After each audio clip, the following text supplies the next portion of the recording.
পারলেন না তামিম, আবারও বিসিবির নতুন বস হলেন বুলবুল।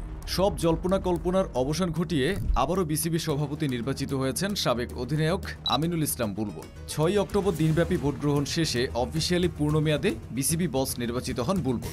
এছাড়া সহ সভাপতি হিসেবে বিনা প্রতিদ্বন্দ্বিতায় নির্বাচিত হয়েছেন ফারুক আহমেদ ও সাখাওয়াত হোসেন। বিসিবি নির্বাচনে ঢাকা বিভাগ থেকে একাই লড়াই করেছিলেন বুলবুল। একদিন আগে আব্দুল্লাহ আল ফুয়াদ রেদওয়ান সরে দাঁড়ানোই বাংলাদেশের সাবেক অধিনায়কের নির্বাচিত হওয়াটা ছিল কেবল আনুষ্ঠানিকতা মাত্র। বিতর্ক মাথায় নিয়ে মাস কয়েক আগে বিসিবি ছাড়তে হলেও এবার নির্বাচিত হয়ে বোর্ডে ফিরছেন সাবেক সভাপতি ফারুক আহমেদ। এমনকি সকল পরিচালকদের মাঝে তিনি পেয়েছেন সর্বোচ্চ ভোট। ঢাকা বিভাগে মোট 17 জন ভোটার থাকলেও 6 অক্টোবর নির্বাচনে ভোট দিয়েছেন 15 জন, যেখানে সবগুলো ভোটই পেয়েছেন বুলবুল। পরিচালক হয়ে পরবর্তীতে সভাপতির দায়িত্ব নিয়েছেন তিনি। এদিকে বুলবুলের আগে বিসিবির সভাপতি ছিলেন ফারুক, তবে পারফরমেন্স আশানুরূপ না হওয়ায় তাকে সরিয়ে দেয় জাতীয় ক্রীড়া সংস্থা এনএসসি। তবে আবারও ক্যাটাগরি 2 এ রেঞ্জার্স ক্রিকেট একাডেমির কাউন্সিলর হিসেবে নির্বাচন করেন তিনি। ক্যাটাগরি 2 তে 76 ভোটের মধ্যে ভোট পড়ে 42 জনের, যা সবগুলো ভোটে পেয়েছেন ফারুক। পরিচালক হওয়ার পর সাবেক বিসিবি বস এ দফায় নির্বাচিত হয়েছেন নতুন সহ সভাপতি। তবে সবচেয়ে বড় চমকটা হয়তো দেখিয়েছেন সাখাওয়াত হোসেন। নাজমুল আবেদিন ফাহিমকে পেছনে ফেলে ফারুকের সঙ্গে তিনি বিসিবির সহ সভাপতি নির্বাচিত হয়েছেন।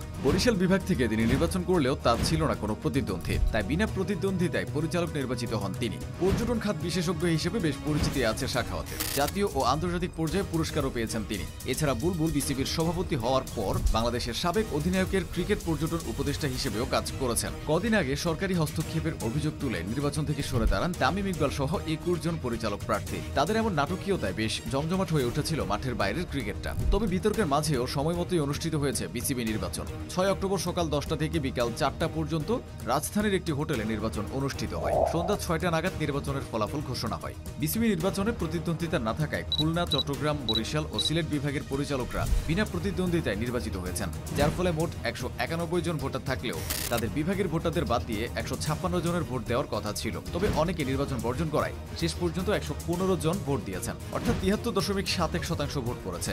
নির্বাচিত পরিচালকদের মধ্যে আছেন গায়ক আসিফ আকবর, সাবেক নির্বাচক আব্দুর রাজ্জাক, সাবেক উইকেট রক্ষক ও টিম ম্যানেজার খালেদ মাসুদ পাইলট, রংপুর রাইডার্সের সাবেক ডিরেক্টর শাহরিয়াত তানিন, ইশতিয়াক সাদেক সহ আরও অনেকে। তাছাড়া এনএসসি কোটা থেকে বিসিবি পরিচালকের দায়িত্ব পেয়েছিলেন এম ইশফাক আহসান ও ইয়াসির মোহাম্মদ ফয়সাল আশিক। যদিও কয়েক ঘন্টার মধ্যে ইশফাককে সরিয়ে দিয়েছে এনএসসি।